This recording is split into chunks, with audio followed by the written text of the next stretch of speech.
할렐루야, 밥 퍼주는 가스펠 50번째 시간입니다. 오늘의 본문은 사사기 16장 14절부터 22절까지의 말씀입니다. 문학가인 톨스토이는 인간의 정욕은 처음에는 거미줄과 같이 가느다란 줄이지만 그것이 나중에는 굵은 새끼줄이 된다. 자기 자신을 극복하는 자는 참으로 강한 자이다는 말을 했습니다. 인간의 정욕적인 감정은 스스로를 파멸에 이르게 할 만큼 무섭습니다. 이러한 사실을 잘 알고 있는 사람은 스스로를 극복하기 위해 혹독한 단련을 마다하지 않는다는 사실입니다. 삼손은 소래골짜기에 사는 들릴라라는 여인을 사랑했습니다. 소래골짜기는 삼손의 집이 있는 소라와 베세메스 사이에 있는 골짜기입니다. 블레셋 사람들은 들릴라에게 삼손의 힘의 근원을 알아달라고 청탁을 합니다. 들릴라는 삼손을 꾀지만 힘이 머리카락에 있다고 생각하는 삼손이 쉽게 그 방법을 알려줄 리가 없었던 것이죠. 잘 알다시피 삼손은 3번이나 들릴라를 속입니다. 그러나 집요하게 파고드는 들릴라의 요구에 결국 자신의 비밀을 말해버리고 말았습니다. 삼손은 태어날 때부터 나실인, 즉 하나님께 구별된 사람으로 태어났습니다. 평생 머리카락을 잘라내지 않아 멀리서도 삼손의 모습을 한눈에 알아볼 정도로 삼손의 머리카락은 그에게 힘의 상징처럼 되었습니다. 삼손은 자신의 힘의 근원이 머리카락에 있다고 생각을 했습니다. 그러나 삼손의 진정한 힘은 하나님께로부터 나오는 것이지 그의 머리카락에서 나오는 것이 아니었던 것입니다. 나실인이었던 삼손이 이 사실을 몰랐던 것이 그에게는 비극이었던 것입니다.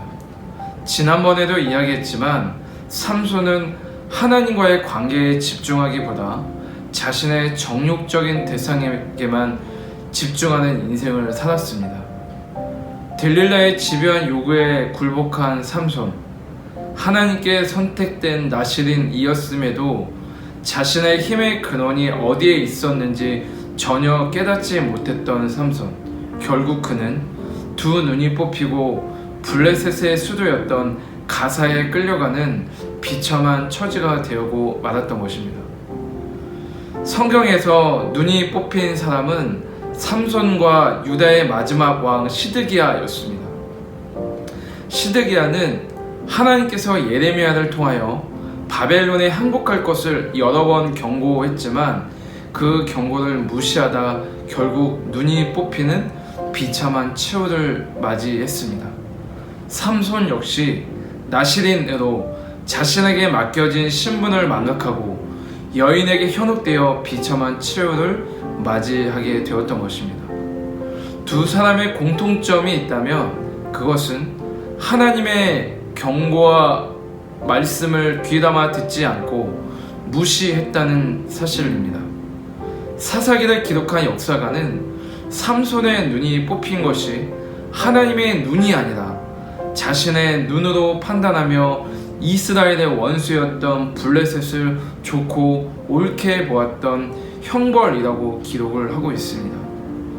하나님의 눈이 아닌 자신의 눈으로 세상을 바라봤던 사사시대의 특징이 삼손의 눈이 뽑히게 되면서 절정으로 향하고 있었던 것입니다. 삼손은 태양의 사람이라는 이름의 뜻을 가지고 있었습니다.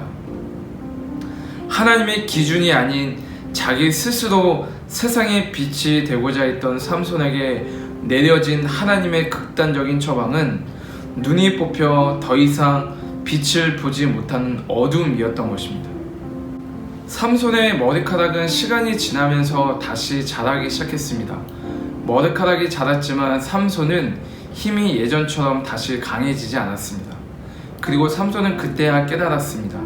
자신의 힘의 근원이 머리카락에 있지 않고 하나님께로부터 나온다는 사실을 말입니다. 단테라는 사람이 쓴 신곡에 보면 그 시작을 이렇게 합니다.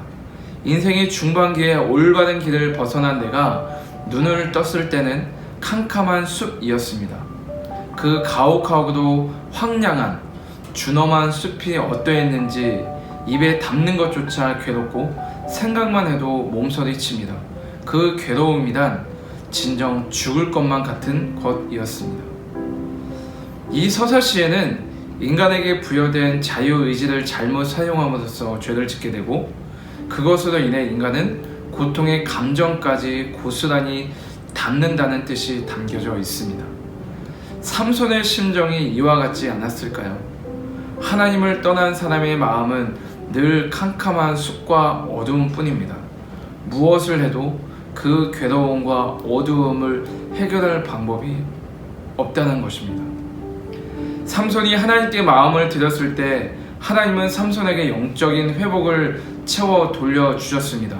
그러나 삼손이 들릴라라는 여인에게 마음을 빼앗기자 들릴라는 삼손의 눈을 뽑아버렸던 것입니다.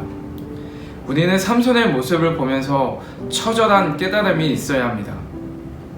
아름답고 매력적인 모습으로 다가와 내 마음을 빼앗아가는 들릴라에게 속으면 두 눈 뽑힌 삼손처럼 초라해질 위험이 있을 것이기 때문입니다.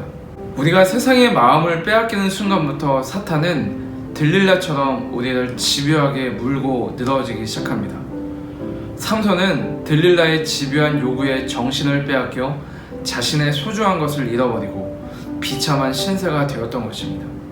그때서야 삼손은 자신의 문제가 무엇인지 똑똑히 보기 시작했고 하나님을 부르짖기 시작했습니다. 그런데 여러분, 그 사실을 알고 계십니까? 삼손의 일생을 보면 삼손이 하나님께 부르짖어 간구할 때가 딱 한 번 등장을 하는데, 그때가 바로 지금 이 순간 두 눈이 뽑힌 지금이라는 사실입니다.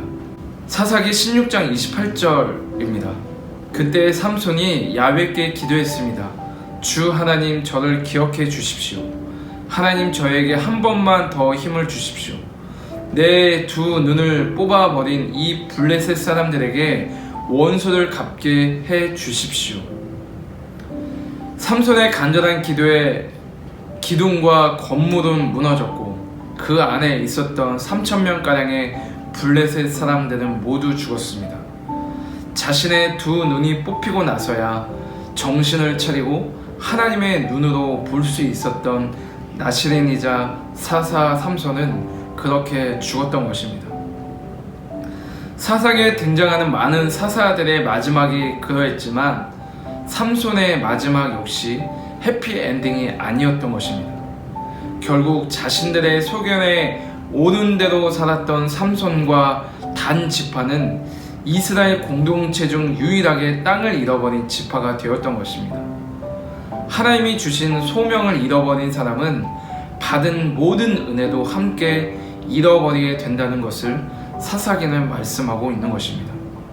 죽을 때가 돼서야, 자신의 두 눈이 뽑히고 나서야 영적인 눈이 뜨여졌던 삼손, 그 마지막은 전혀 행복하지 않았던 것입니다. 세상에서 많은 것들을 얻어도 우리 삶에 하나님을 잃어버리고 소명을 잃어버리면 그 삶은 결코 행복한 결말을 맺을 수가 없다는 사실입니다.